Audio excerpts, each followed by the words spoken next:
Jarena Lee was a monumental figure in Black history, particularly regarding the intersection of faith, gender, and racial justice.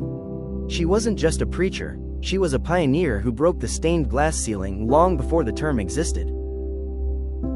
The first woman to preach in the AME Church. Born in 1783, Lee was the first woman authorized to preach by Richard Allen, the founder of the African Methodist Episcopal Church. Initially, Allen refused her request because the church's disciplines did not allow for female preachers.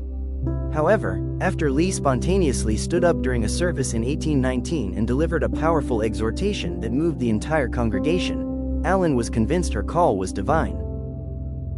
Key contributions and legacy. The power of the pen. In 1836, she published her autobiography, The Life and Religious Experience of Jarena Lee. This was a radical act. It made her one of the first African American women to publish an account of her own life, asserting her voice in a world that tried to silence it.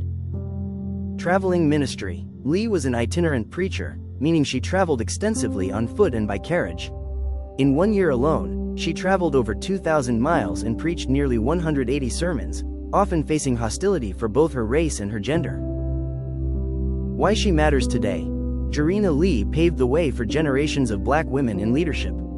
She challenged the idea that spiritual authority belonged only to men and used her platform to advocate for the dignity of Black people during the era of slavery. Despite her immense impact, she was never formally ordained during her lifetime, as the AME Church didn't officially ordain women until 1948. She operated purely on her conviction and the strength of her message. In 2016, she was posthumously ordained by the AME Church.